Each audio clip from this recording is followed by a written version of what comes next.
quand on est jeune, hein, Ouais, là, t'as du jus. Je t'ai dit, ça fait rajeunir. Ouais. Ouais, mais tu la bois, l'eau de mer, c'est pas possible. Oui, oui, tu crois quoi? I've never felt so well. And if you don't know it, I wrote you this tune to be here loving you when I'm in the tune. I've headed the hack now from Dublin to Paris. And if there was sunshine. Si on doit commencer par, merci, par un vin du domaine, Oui. tu conseilles toi lequel? Et toi, Faustine, tu conseilles lequel? Commencer. Ouais, tu as quelqu'un qui connaît pas le domaine. Faustine. En blanc et en rouge, c'est top. Je veux dire, le Faustine, si tu veux, c'est vraiment, pour moi, le vin qui représente le domaine dans, on va dire, dans ce qu'il y a de plus classique, bien sûr, hein, puisque c'est des cépages, mais en même temps, dans ce qui est aussi on va dire l'ADN du domaine, c'est-à-dire des vermentines sur arène granitique, des chacarelles sur arène granitique, c'est juste voilà, grandiose. Donc pour moi, le Faustine et en plus, on va dire par rapport à un aspect plus économique, Faustine, rapport qualité-prix, voilà, c'est juste génial. À boire sans modération. Je mettrai aussi un disclaimer sur celle-là parce que je pourrais pas la publier sinon. Et toi? une annonce, tu vois. On est obligé de, tu sais, faut pas trop boire, faut pas conduire. Oui, forcément. Il paraît. Et toi, tu conseillerais quoi? Pareil. Tout pareil. Ouais, Faustine blanc ou alors les bulles, la cuvée Empire. Le 100% Barbaros. Ouais, mais c'est, on va dire, c'est une approche un peu différente et c'est vraiment quelque chose qu'on fait à part. Les bulles, c'est bon. Oui, oui. Après, c'est voilà, sans parler de, tu vois, de volume et de compétence ou de capacité à trouver la bouteille. C'est marrant, ça pose une question. La sensibilité dans le vin, la sensibilité du vigneron, tu parlais des piliers de la biodynamie. Oui. Un vigneron, ou en tout cas un vin, c'est le terroir, on en a parlé, c'est le temps peut-être, mais c'est aussi la situation où il est. Et puis c'est la patte du vigneron ou de la vigneronne. Cette réponse, tu vois, elle amène à un sujet qui est, bah, tiens, peut-être que vous n'avez pas la même sensibilité sur les vins, que vous avez... Ah ben, je pense que Faustine, quand, on va dire, petit à petit, elle s'affirmera plus, qu'elle fera peut-être une cuvée ou quoi, forcément, ça sera à sa patte, hein, c'est normal. Après, l'avantage de cépages comme le Vermentine ou... bon, le Vermentine, je pense que c'est un des meilleurs cépages méditerranéens, en tout cas en blanc. Donc, oui. On a déjà plein on va dire de types de Vermentine, hein, bien sûr, mais en Corse, mais pas que, parce que quand on prend... moi, j'ai fait des dégustations à l'époque en Toscane. Alors le truc, c'est que les Vermentines en Toscane, ils sont beaucoup plus lourds. Oui. C'est des sols plus profonds, plus riches, plus... en plus, souvent, ils le vendangent beaucoup plus tard. Hein. Donc ça l'alourdit. Ouais. Tu sais qu'en Italie, les dégustations, souvent, elles se font... En fait, il y a un maître sommelier qui commente la dégustation en direct. D'accord ? Et moi, j'ai participé à des dégustations où... il était bien emmerdé parce que c'est moi qui sortais devant tout le monde en Toscane. Donc bon, c'était un peu gênant, tu vois. Mais si, tu sais, parce que, mais on le retrouve aussi un peu en Sardaigne, c'est que le Vermentine sur arène granitique, il a ce côté minéral, frais. Bon, alors après, avec l'eau de mer, on n'en parle même pas. Hein, il me rappelle des vins d'un mec que je connais... dans le Muscadet, là-bas, tu vois. Quand tu le laisses un peu vieillir, tu lui laisses 10 ans et... Mon frérot. C'est ça. Non, mais c'est vrai que ça lui ramène une forme de tension, de salinité. Tu as vu la longueur en bouche, ouais, sur le quai Nima. Ouais. Et c'est quoi, 23? Oui. Premier millésime. Ah ouais. Oui, parce que ce que je ne t'ai pas dit, c'est que, par contre, quand je passe les vignes à l'eau de mer, je me donne ma propre conversion. 3 ans. C'est-à-dire que la première vigne que j'ai passée à l'eau de mer, c'est celle qui est juste là en bas, Valdimar. Je l'ai passée en 2016, là j'ai 10 ans. Et la première cuvée, c'est 2019. Le temps d'adaptation de la vigne, tu vois. Parce que ce que je me suis rendu compte, je t'ai dit que plus ça allait, plus on augmente les défenses immunitaires. Du coup, la vigne, elle réagit de mieux en mieux, tu vois. Donc j'attends 3 ans. Et j'ai fait la même chose. C'est-à-dire que première année, c'est 2016. 2017, la parcelle juste à côté. De l'autre côté de la route, le Val de Montémar, c'est 2018. Et Chiesa-di-Mar, c'est 2020, premier traitement à l'eau de mer. 2023, premier millésime. Voilà. Donc là, en fait, tu es sur le premier millésime de Chiesa-di-Mar. De la part. Ah, ok. Le fameux foudre que je t'ai montré. Ouais. Et Chiesa-di-Mar, pourquoi? Parce que ma mère était très religieuse et que voilà. Chiesa, c'est l'église en Corse. Ouais. Demain, il y a un épisode dramatique type le sable du Sahara ou une bestiole qui vient tout bouffer ou machin. Le fait d'être en biodynamie, tu estimes que certes tu peux tout perdre sur une année, mais la résilience de ta plante va déjà l'accompagner sur l'année suivante. Mais bien sûr, Mais l'intelligence des plantes, Stefano Mancuso, d'accord? Le truc, c'est qu'en fait, tu ne peux pas t'imaginer la capacité de résilience, justement, de la nature. C'est juste dingue. Parce que ce qu'il ne faut pas oublier, c'est que l'agriculture est une adaptation de la nature pour l'homme et pas par l'homme. L'homme peut être chef d'orchestre, mais il ne peut pas être homme orchestre. Le viticulteur est homme orchestre. Ouais. Le vigneron, il est chef d'orchestre. To Paris, and if there was sunshine, it was never on me, so close. Et puis que si tu veux, là on est avec ces travaux sur l'eau de mer, que ce soit le surgreffage, le recépage, le machin, on est dans des trucs un peu, on va dire, de pointe. De R&D, de... Ouais, voilà, et donc, moi je sais que j'ai eu un moment un chef de culture, quand j'ai commencé les traitements à l'eau de mer, il s'est dit, oui, on va essayer. Alors moi je suis toujours partant pour essayer, hein, c'est pas... Et on a essayé sur une parcelle, mais qu'avec du sel de Guérande, tu vois. Mais bon, ça n'a rien à voir. Ça n'a rien à voir, c'est du sel. C'est pas de l'eau de mer. De l'eau de mer, ouais. Voilà, donc bon. Donc là aujourd'hui, Après, tu fais comment? Tu vas chercher ton... L'eau de mer, moi on va la chercher en bord de mer. Enfin, on commence pas à dire on va plonger à 300 mètres, machin. Alors que peut-être que ça serait bien mieux, mais bon, c'est pour ça que je te dis, je fais ça, et j'ai commencé tout ce que j'ai fait de façon empirique, parce que j'ai pas une faculté juste à côté de moi. Que tu vois, par exemple, j'ai failli faire un truc avec la faculté de Dijon justement, le fameux la fameuse cartographie géologique du domaine, avec des ingénieurs qui devaient venir ici. Mais bon, au bout d'un moment, là c'est que des scientifiques avec qui tu parles. Ils sont ouais, c'est génial, on va faire. Ok, mais ça va me coûter combien? Ouais. Ah, mais non, mais t'inquiète pas, tu auras juste à payer le voyage, loger 12 personnes, 12 personnes pendant une semaine et les nourrir pendant une semaine. J'ai dit, mais vous vous rendez compte ce que ça coûte, ça? J'ai dit, mais moi, je suis pas une faculté, je ne suis pas l'État, je ne suis pas la région. Moi, c'est avec mes deniers. Donc, moi, 50 000 balles, je ne peux pas mettre 50 000 balles pour ce truc. Alors que j'avais quand même 9 ingénieurs, plus les encadrants, pour me cartographier tout le domaine. Ça aurait été génial. Ça aurait été trop bien. Ouais. Je ne pouvais pas. Ouais. Je ne pouvais pas. Donc, bon, voilà, c'est pour ça que je te dis, c'est de façon empirique. Et c'est dommage, parce que, bon...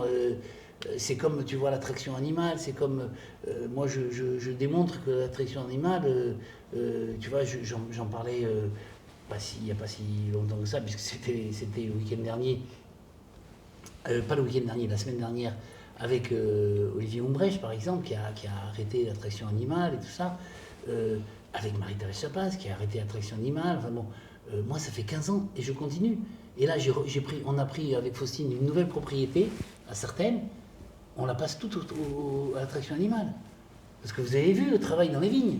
Vous avez vu la différence. Quoi, 11 hectares? On parle de 11 hectares, ouais. Oui. Donc un peu de boulot en plus quand même. Bah oui, tout à fait. Mais bon, quand on est jeune, hein, Ouais, là t'as du jus. je t'ai dit, ça fait rajeunir. Hein. Ouais. Ouais, mais tu la bois l'eau de mer, c'est pas possible. Oui, oui, tu crois quoi?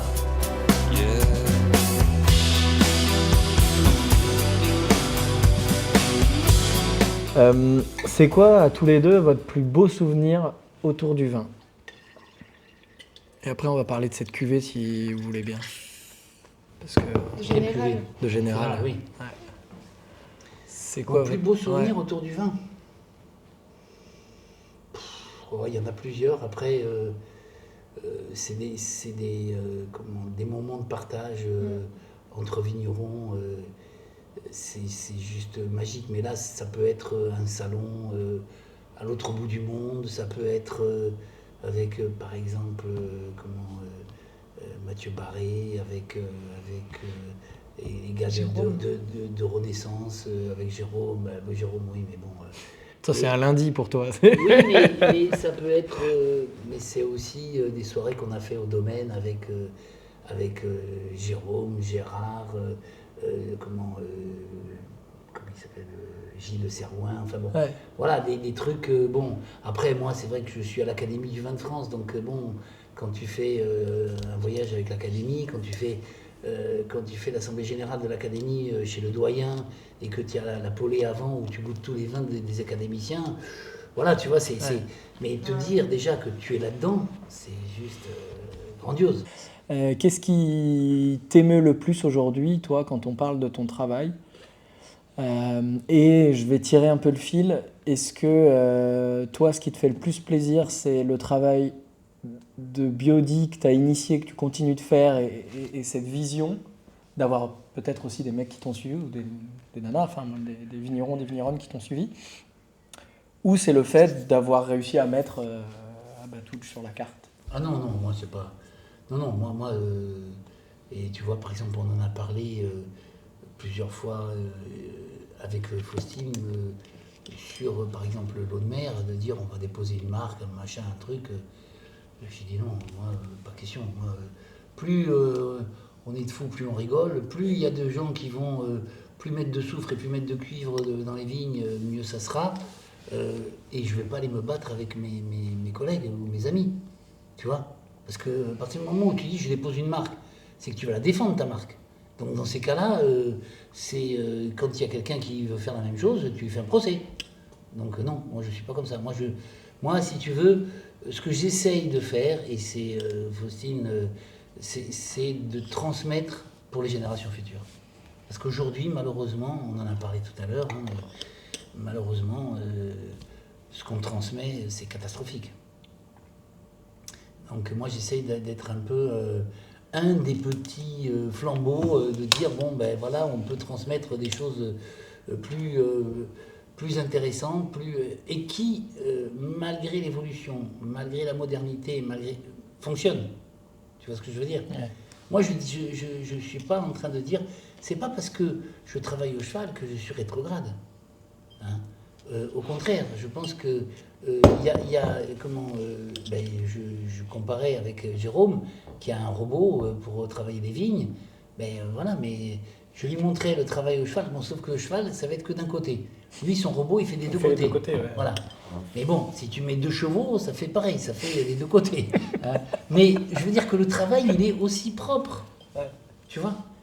Et quand on fait un labour au cheval, un tracteur, ça ne peut pas faire ça, parce que, quoique maintenant, avec l'IA, on va peut-être pouvoir... Oui. Mais il y a un vrai geste, comme une vague, tu vois, passer entre les vignes, c'est pas juste tac-tac, c'est pas du mécanique. Bah, tu reviens à la couture, entre un geste manuel et un geste, bien sûr. C'est ça. Donc, mais pour moi, le plus important... c'est pas qu'il y ait marqué Abatouchi sur une carte, je m'en fous. Moi, ce que je veux, c'est que, par contre, qu'on se souvienne de moi en disant, ben voilà, il a défendu les vieux cépages, il a défendu la biodynamie, il a défendu un certain type d'agriculture. Certaines idées de l'agriculture. Oui, parce que dans mes projets, tu vois, je parle aussi, alors ne t'inquiète pas, le mot est déposé et tout, donc c'est pas un problème, mais de l'art-vie-culture. L'art-vie-culture. D'accord ? L'art de vivre. Parce que j'ai des musiciens aussi qui viennent, qui jouent dans les vignes. Enfin, un copain musicien qui, depuis, a planté des vignes aussi. Enfin bon, si tu veux, c'est... je travaille avec une énergéticienne sur mes vignes. Je travaille avec des bols en cristal que j'ai juste là en dessous. Enfin bon, voilà, c'est pour ça que je te dis, c'est rien là. Ce que je vous montre, c'est... la partie immergée de l'iceberg. Je serais autant des copains chez Claire et Fred Niger, t'inquiète pas, le sujet je l'ai un peu poncé avec eux. Fred et Claire, ils étaient là pour l'inauguration, c'est des amis, hein, voilà. Donc,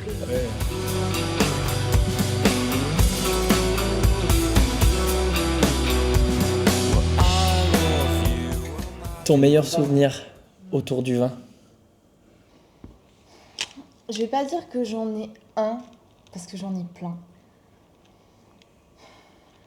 Un qui a été très très fort, mais parce que c'est c'était un moment très sentimental pour moi, plein d'émotions. J'avais mon papa et ma maman à table, et on a bu un Trebbiano d'Abruzzo d'Emilio Pepe en 2017, qui était absolument incroyable. Il était incroyable parce que forcément très très très grand vin. J'aime beaucoup le domaine.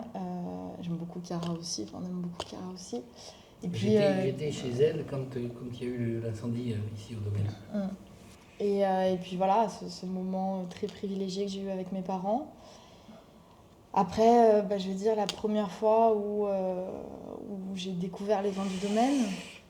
Parce que je ne les ai pas découverts tout de suite. Hein. Papa a pris un peu son temps avant de me faire goûter. Avant de te faire goûter. Oui, c'est vrai. Avant, je n'avais pas trop le droit de goûter. Voilà, papa corse, quoi. mais sinon, non, c'est compliqué de dire un moment en particulier. Il y en a tellement. Il y a eu l'inauguration où on a sorti Chiesa di Mare et qu'on était devant 450 personnes et de partager ça avec tout le monde, c'était absolument incroyable. Et c'était un moment plein d'émotions, mais le vin, c'est tellement d'émotions en même temps. C'est tellement plein de partage que c'est compliqué d'en dire un en particulier. Tu veux nous parler du général ? Oui, mais le général, c'est... un assemblage avec 6 cépages corses différents de la fameuse collection pélographique de mon père où il y a le petit livret là qui a été fait à l'époque et là tu as Biancone, Rimini, Pagade, Biti, Rossola Branding, Carcaiola Bianc et Vermentine. Sachant que Vermentine ça représente entre 8 et 10% suivant les millésimes et que les majoritaires, c'est Rossola Brandinca et Pagade Biti. Alors c'est marrant parce que Pagade Biti, en italien ou en corse, ça veut dire paye ses dettes. Parce que en fait, à l'époque, beaucoup de gens qui avaient des vignes étaient fermiers ou métayers. Et du coup, il y avait un propriétaire à qui il fallait payer une location. Payer avec son raisin. Et que le côté grosse récolte, c'était bien pour payer, parce qu'il payait en raisin. Donc c'est pour ça qu'il s'appelait le Pagade Biti, parce que le Pagade Biti, il peut faire des grappes qui font 3 kilos. Ah. Et c'est énorme, c'est complètement dingue. Hein. Une belle année de Pagade Biti, c'est des grappes. Donc en fait, il faisait du volume. Du coup, ils payaient leurs dettes. Parce que malheureusement, souvent, en fait, ils étaient endettés. Voilà. Et pourquoi général ? Alors, ça, c'est pareil, c'est l'histoire de la famille. En fait, j'ai voulu, avec ces cuvées, général, diplomate et ministre, en rouge, rendre hommage à mes ancêtres. Et, Qui n'étaient pas métayers du coup. Le général, mais non, il était propriétaire. Le général était général de la Révolution. C'était un colistier, un ami de Bonaparte, mais il n'a pas connu Napoléon. Il est mort avant le sacre de Napoléon. Voilà. Donc général de la Révolution, mais par contre il a son nom sur l'Arc de Triomphe. Ah. Le général, oui. Donc il est mort à l'âge de 26 ans en combattant les Autrichiens dans le sud, du côté de Bâle-Mulhouse, à Huningue exactement. Okay. Voilà. Et donc, si tu veux, j'ai voulu rendre hommage à mes ancêtres avec ces cuvées. Le diplomate, donc lui, en fait, j'ai fait 2 blancs parce que j'ai 11 blancs sur la collection et 7 rouges. Donc j'ai fait avec les 2 blancs, Cépages. Avec les 11 cépages, j'ai fait 2 blancs, sauf que comme il y a du vermentine dans l'un et dans l'autre, chercher l'erreur, il en manque un. Lequel? Ah bah... putain, tu vas pas le trouver parce que je t'ai induit en erreur tout à l'heure dans les vignes en te disant qu'en fait c'était un rouge. Mais ce que je t'ai pas dit, c'est que dans le bouquin de mon père, c'est un blanc. Et que moi, je le fais en blanc, et on va le goûter tout à l'heure. C'est la cuvée en méthode traditionnelle, mais que je fais aussi en sec, le Barbaros. Alors imagine un peu, le Barbaros, dans le bouquin de mon père, il est en blanc. En appellation, il est en rouge rosé. Ok. Celui, je t'ai dit, qui était complètement abandonné, voire dénigré. Et moi, il est tellement dénigré que je l'ai mis sur un piédestal en faisant une méthode traditionnelle. Donc, histoire de lui... Sur les conseils de Michel Bétham. Ah ouais. Et du coup, comme on reste dans le côté militaire et napoléonien, la cuvée empire. Évidemment. Voilà.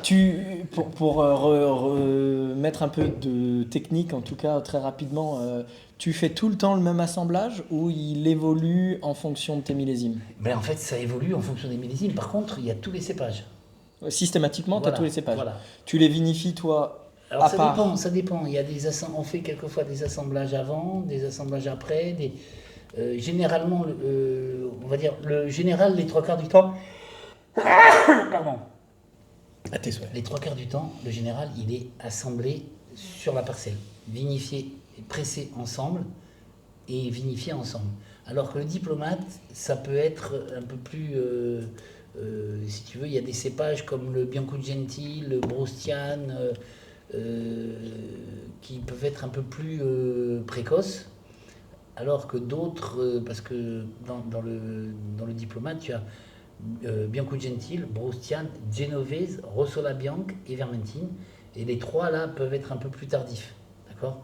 Donc souvent on fait une première cuve, un premier pressoir avec les 2 premiers, et on assemble après. D'accord ? Donc, mais autrement, alors le pourcentage diffère, mais ce que je me suis rendu compte, c'est que à partir du moment où on dépasse les 5 cépages, on a une espèce d'homogénéité dans les vins. Et tu le verras encore plus avec le rouge, parce que le ministre, il a 7 cépages. Parce que tu vois, les blancs, donc 11 blancs, j'ai fait 2 blancs différents. En rouge, je me suis dit, pas me fatiguer, je mets les 7 rouges ensemble, et j'ai fait une cuvée de rouge, qui est ministre impérial. Et là, on revient sur le côté historique. C'est il était ministre de la Justice sous Napoléon III. Donc 2 générations après, Napoléon, mais c'était en fait le bras droit de Napoléon. Okay. Vraiment. C'est quelqu'un qui a fait, on va dire, qui n'a pas fait que de la justice, qui a fait beaucoup de choses. Le ministre, c'est l'époque de Eiffel, c'est l'époque du chemin de fer, c'est l'époque des forêts domaniales, c'est l'époque, voilà. Donc c'était quelqu'un de très influent auprès de Napoléon III. Donc voilà. Et on a notre maison familiale qui d'ici quelques années sera en plus un musée et qu'on pourra visiter. Et moi, on a les caves familiales de vinification sous la maison. Alors de l'époque, attention, c'est pas bon. Et donc moi je voudrais après faire justement des visites et montrer, parce qu'on a encore les costumes d'époque du général de la Révolution. On a des plans de bataille, on a des lettres de Napoléon, on a des lettres de Bonaparte, on a on a toute une correspondance. Incroyable ça. Et encore, malheureusement, on a perdu, parce que dans les familles, il y a toujours des spécimens rares. Qui vendent, voilà. Ou qui brûlent. Ah ouais. Ouais. On a eu une grande-tante qui, quand il y a eu le retour de l'Africa Corps qui est revenu en Europe, ils sont passés avec les avions par les îles, d'accord ? Donc ils sont passés au-dessus de la Corse. Et à un moment, alors elle était en plus très spéciale parce qu'elle était acariâtre et elle avait un gros problème de crise de goutte, enfin elle était insupportable, enfin bon. Et là, je ne sais pas ce qui s'est passé, quand les avions sont passés, il n'y avait personne de vraiment valide, elle était elle et le personnel en fait, hein, voilà, parce que c'est une grosse maison. Hein. Et je ne sais pas ce qui lui a pris, elle a dit que comme elle avait peur de se prendre une bombe, et que si la bombe elle arrivait, qu'elle tombait dans le grenier, c'est là qu'il y avait tous les papiers, elle a fait descendre tous les papiers et elle a fait tout brûler. Ce qu'on sait, parce qu'on ne sait pas tout, ce qu'on sait, c'est que par exemple, il y avait toute une correspondance avec George Sand. Mais non. Mais si. Oh ça a été brûlé. Oh, mais la tristesse. Et plus. Oui. Voilà. Mais enfin, voilà, pour te dire, on a notre maison familiale avec tous ses souvenirs, avec des sabres d'époque, avec des machins. Enfin, c'est vraiment l'histoire, et ça fait partie de l'histoire de la Corse. La Corse, elle entretient quand même une histoire très duale, avec Napoléon. Oui. On le sait.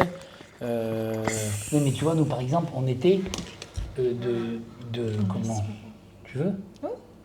On était.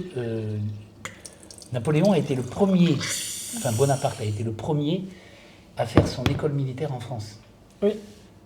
Nous, par exemple, même le général, il faisait ses écoles militaires en Italie. On était italiens. Oui, bien sûr. D'accord. Donc, et nous, la famille Abatucci, on était en fait dans les armées du Vatican. Mais bon, après tout ça, il faudrait 14 heures pour... Voilà. Barros, que je fais en méthode traditionnelle. Alors là, c'est jeune, hein, c'est un 24, donc... il y a un côté un peu fumé, un peu tourbé, c'est très original. Ouais, exactement. Un whisky tourbé sans alcool, tu vois. Ça, vraiment, ça sent l'alcool du whisky. Je te remercie de me...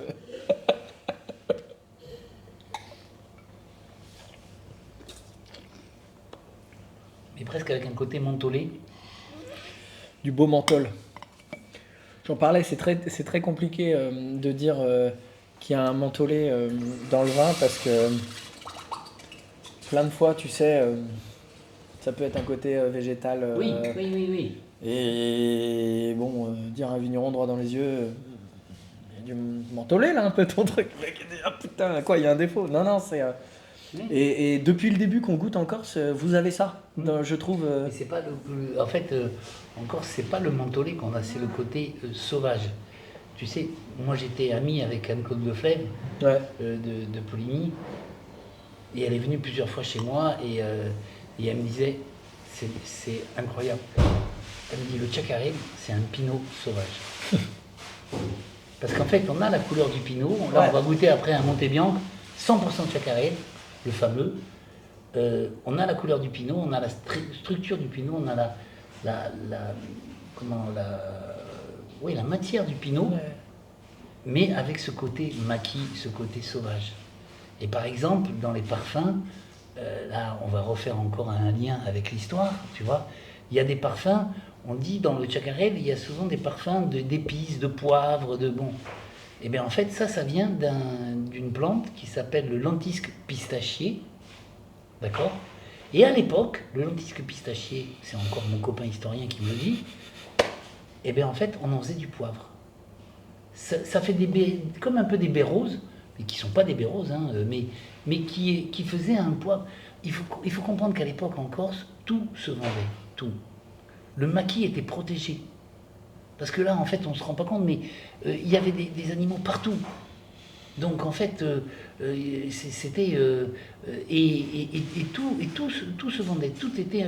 c'était du troc, c'était bon... et comment... et même le lentilles qu'ils avaient trouvé que ça faisait un poivre bas de gamme, mais ça faisait un poivre. Et c'est en fait ce côté poivré qu'on retrouve dans le tchakaré. Il n'y avait rien au hasard. Enfin, je veux dire, c'était simplement que ils avaient donné le nom d'une parcelle par rapport à une caractéristique, par rapport à... et quelquefois même par rapport à un vent. Par rapport à... Oui. Moi, comment mon copain historien, là, qui est juste... incroyable, hein, franchement, c'est un mec... et quand il vient ici, on part la nuit, parce que la nuit, tous les chats sont gris, mais surtout, il n'y a plus un bruit, il y a que tu es en contact direct avec la nature. Pendant que Faustine Et on part tous les deux, on prend chacun, on se prend une bouteille de vin, un cigare, et on rentre quand on a fini la bouteille de vin et le cigare. Tu prends quelle taille de bouteille de vin? À 2h du matin, hein. Ouais. Donc non, un blanc, un rouge. Ah oui, bah. Sur une pâte, quand même. Et il m'a fait découvrir des trucs la nuit qui sont juste incroyables. Et genre des talwegs dans la nature comme ça, et puis et en fait là, les anciens avaient compris, il y avait un courant d'air froid et donc là il y avait rien n'était planté, c'était carrément gélif. Alors que moi, il n'y a rien de gélif ici, tu vois. Enfin, c'est des trucs complètement dingues. Et tout ça, ils connaissaient. Alors, ils ne connaissaient pas de façon scientifique, mais ils connaissaient ça de façon empirique. De bon sens, ouais. Voilà. Et ça, c'est... je trouve que c'est dommage qu'on ait perdu tout ça, parce que maintenant, les vieux, on les met dans des EHPAD, et puis ils se racontent leurs histoires entre eux, et nous, on n'est même plus capable de comprendre... voilà, c'est I've had either had now from Dublin to Paris.